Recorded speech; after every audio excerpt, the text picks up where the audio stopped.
Ini seperti memberikan lampu kuning loh kepada manajemen. Lo jangan mahal-mahal lo. Kalau mahal gue nggak datang nih. Sedangkan lo hidup dari supporter gitu kan. Tapi aneh banget kalau nonton Persib tapi sepi gitu.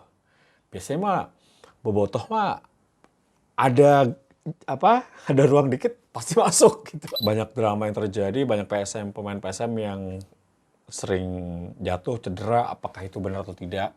Tapi banyak yang mengatakan mengganggu pertandingan gitu.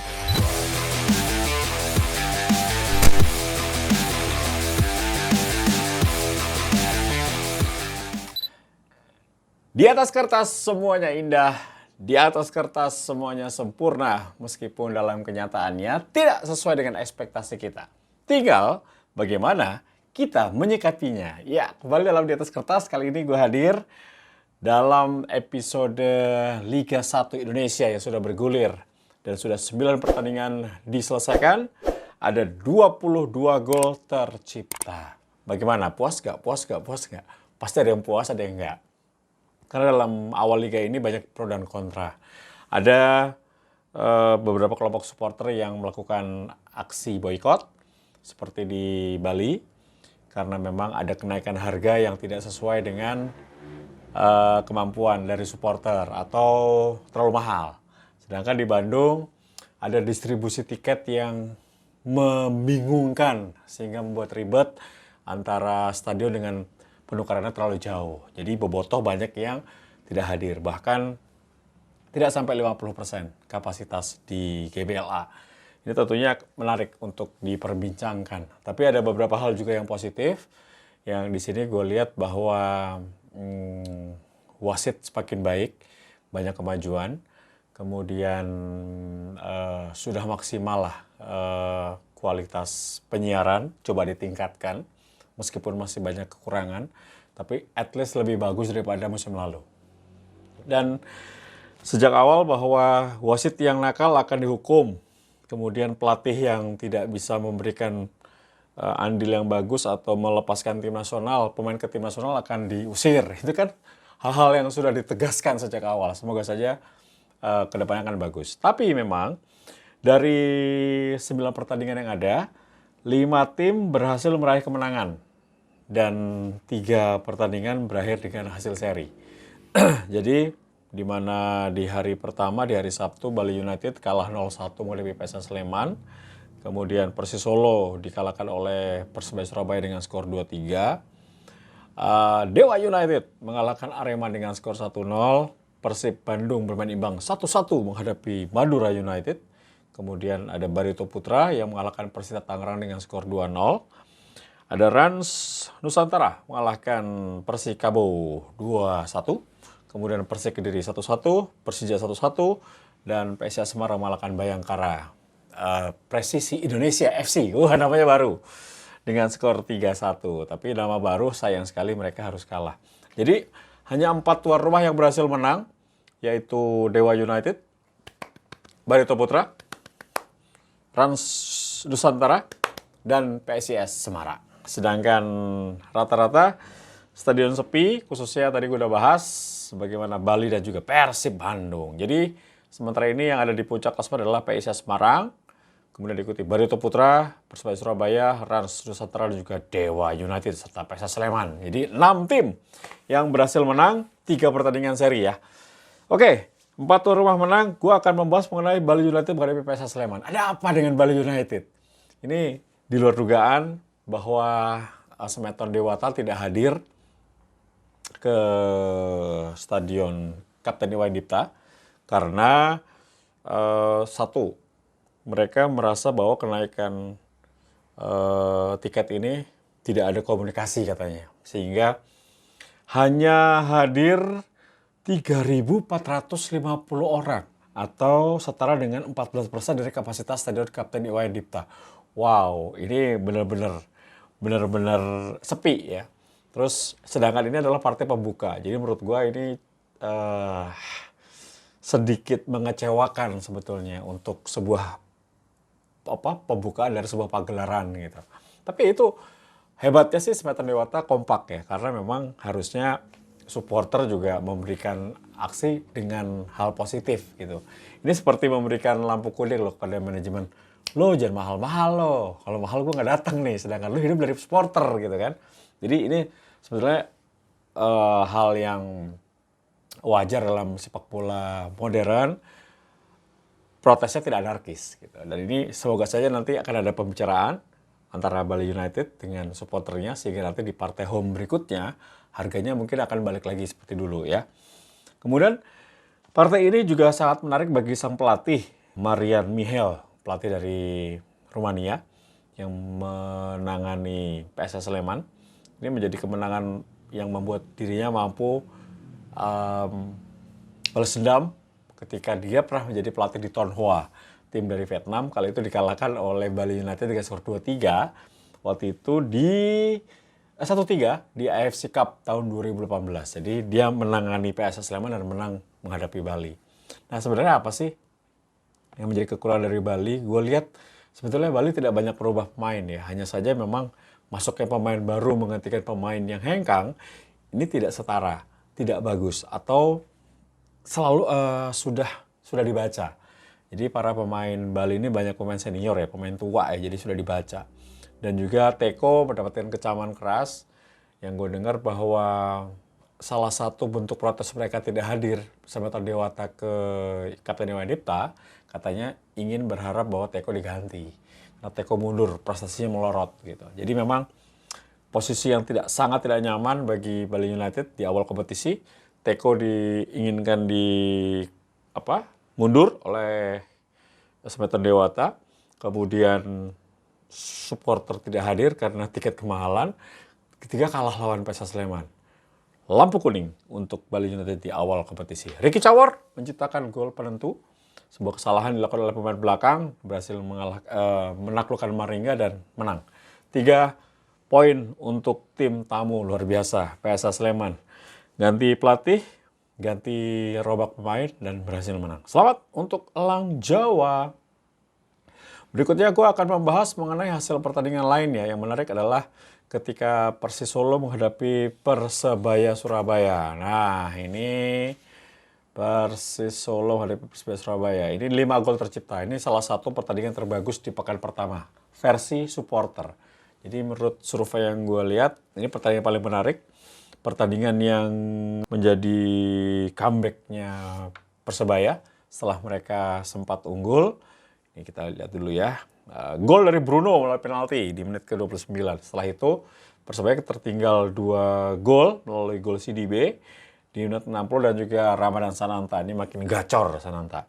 2 gol. Setelah itu baru kita lihat di menit ke-64 Bruno menciptakan gol kedua.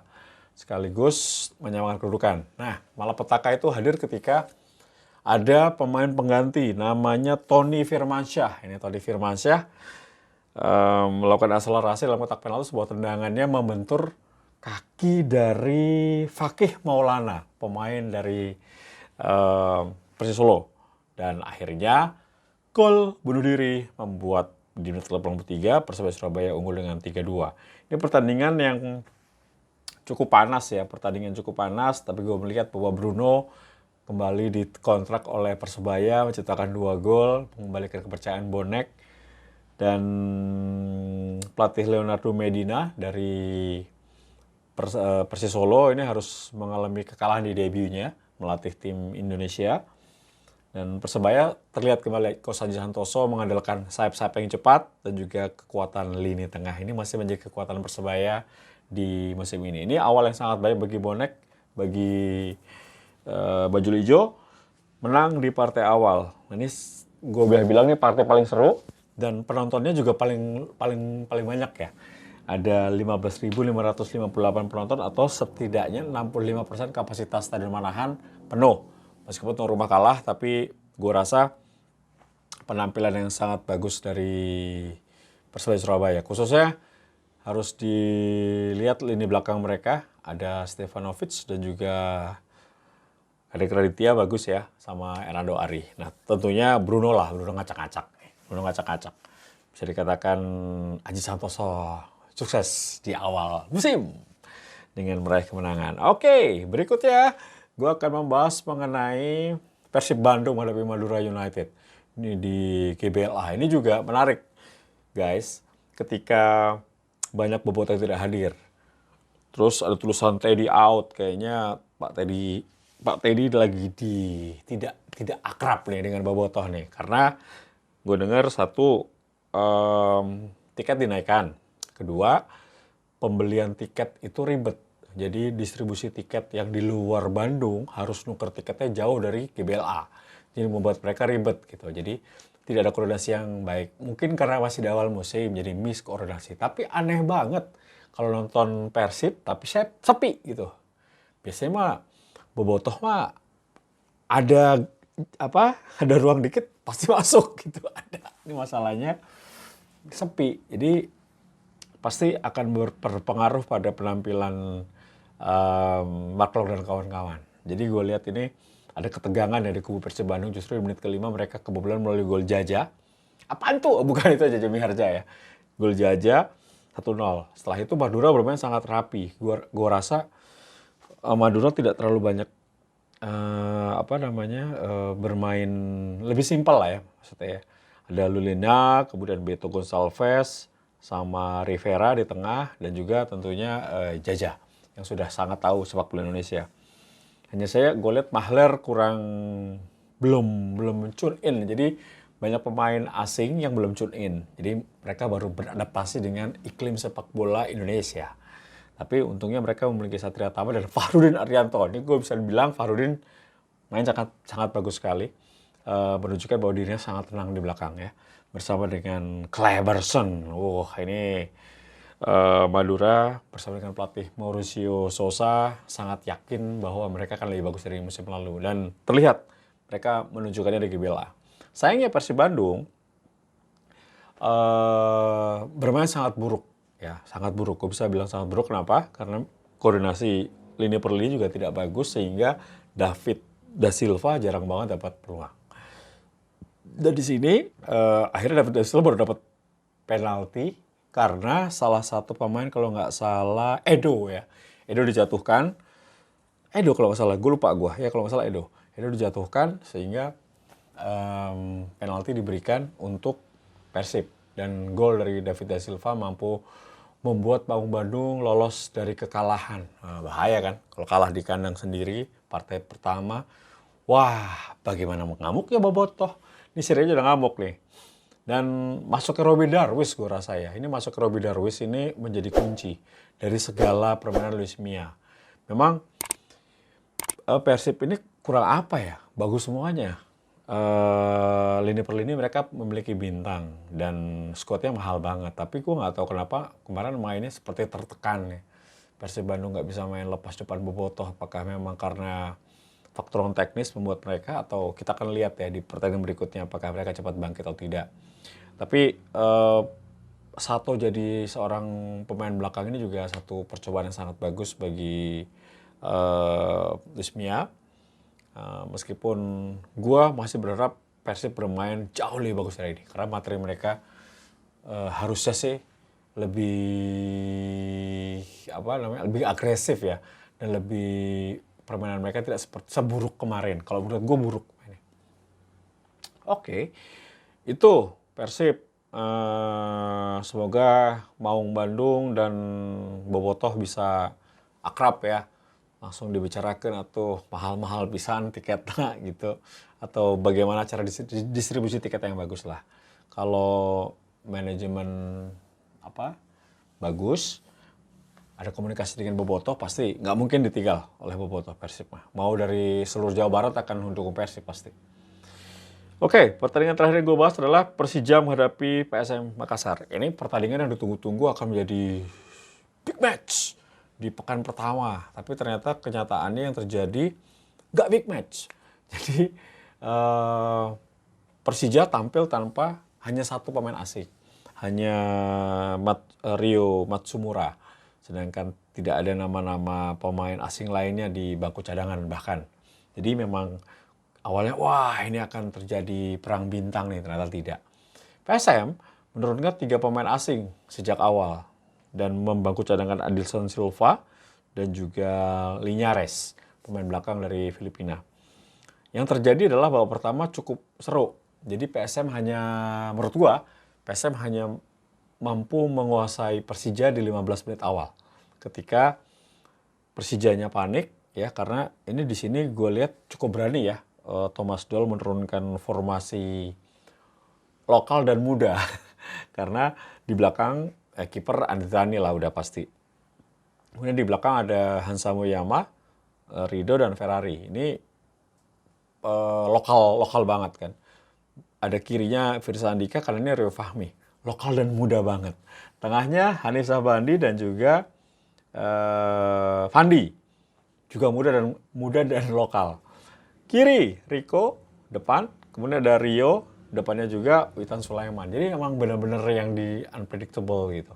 Ini bermain di GBK, tidak banyak pemain asingnya, tapi mampu nggak nih Persija nih? Gitu. Tapi ternyata mereka bermain cukup bagus di bawah kendali Thomas Doll. PSM sangat meyakinkan timnya. Bisa dikatakan ini salah satu tim terbaik dari PSM. Kipernya Reza, Yuran dan Akbar Tanjung, Erwin Gutawa, Safruddin Tahar di lini belakang. Tengahnya Nambu, Wiljan Plim, Raihan, Yance Yakob kiri kanan ya. Depannya Everton. Menurut gue ini kesempatan besar bagi PSM untuk bisa mengalahkan Persija. Tapi mereka gagal. Mereka menang, sempat unggul melalui sundulan kepala dari Nambu. Itu pun karena kalau gue bilang masih kepanikan ya. Belum siap para pemain muda ini ditekan terus sejak awal oleh PSM. Nah, setelah kemasukan, gue melihat lambat laun Persija mulai bisa menata permainan mereka dan mereka bisa mengendalikan PSM, bahkan mengurung PSM. Kalau nggak salah itu ball position tuh di atas 75 berbanding 25. Jadi benar-benar yang tertekan banget. Justru PSM itu setelah mereka memasukkan atau mereka unggul, mereka bermain bertahan dan mencoba untuk counter. Nah, ini seperti persis plek apa yang dilakukan oleh Bernardo Tavares dengan Jose Mourinho, pelatih AS Roma ini sama banget. Jadi kalau udah unggul langsung bertahan. Jadi mengandalkan counter.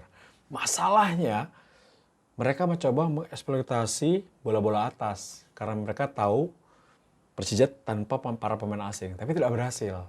Karena gue lihat Andri Tani bermain sangat bagus sebagai kapten, juga mengingatkan lini belakang bermain rapi gitu. Meskipun dua pemain terkena kartu, Hansa Muyama dengan Ferrari, tapi overall mereka main bagus. Babak kedua, ini punya Persija. Tinggal tunggu waktu. Gue lihat, gue nggak tahu kenapa banyak drama yang terjadi, banyak pemain PSM yang sering jatuh, cedera, apakah itu benar atau tidak. Tapi banyak yang mengatakan mengganggu pertandingan gitu. Wah, terlalu banyak goleran atau terlalu banyak tiduran di GBK. Ya itu, kalau itu pun bagian dari strategi, kalau keseringan juga nggak bagus kan. Tapi apapun itu, gue lihat ini tidak mudah bagi kedua kesebelasan bermain di partai pertama, di pekan pertama, apalagi PSM bermain away. Jadi menurut gue ketegangan itu terlihat, gitu. Apalagi lawannya tim besar ya, Macan Kemayoran bermain di hadapan ribuan publik sendiri. Hasil 1-1 sih menurut gue fair, karena gol dari Rio adalah gol yang sangat indah ya. Jadi ngingetkan gue pada golnya Paredes ke gawang Indonesia di GBK. Tendangan luar kotak penalti kelas. Jadi emang 1-1 hasil yang bagus, tapi yang dirugikan adalah Persija menurut gua, karena Persija harusnya bisa menang.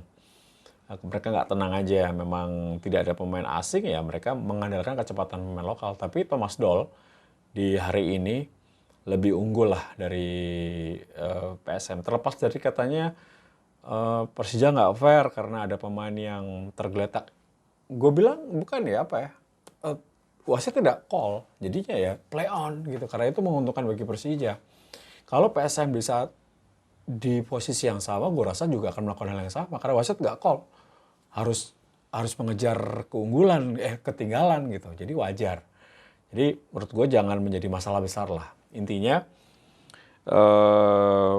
PSM 15 menit di awal bagus, setelah itu mereka salah strategi, lebih banyak bertahan sehingga membuat Persija lebih bisa berkembang dan justru menyamakan kedudukan. Beruntung mereka nggak kalah.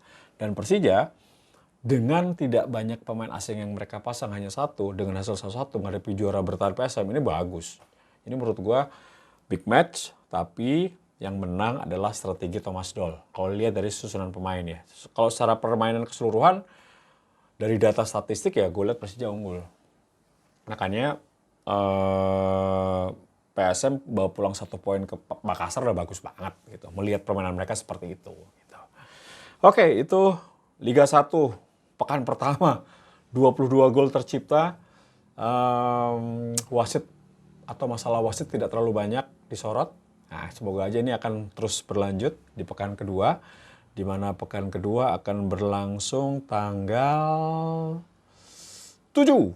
Wah, ini Sleman akan menghadapi Persis Solo. Wow, seru. Sleman menghadapi Persis Solo, Arema menghadapi Persib rame, Persebaya menghadapi Barito, PSM menghadapi Dewa United, Borneo menghadapi Bali, Persita menghadapi PSIS, Madura menghadapi Persik Kediri, Persikabo menghadapi Persija, dan Bayangkara Presisi Indonesia FC. Panjang banget. Akan menghadapi Rans Nusantara yang saat ini sudah di Jogja. Panjang juga ya. Oke, itu sementara review gua mengenai Liga 1 Indonesia pekan pertama. Kita akan kembali di Liga Indonesia. Review Liga Indonesia pekan kedua tentunya di Tes10 TV. Terima kasih sudah menyaksikan Tes10 TV. Sampai ketemu di lain kesempatan. Dadah, bye. Thank you. Theodore Gross, sign out.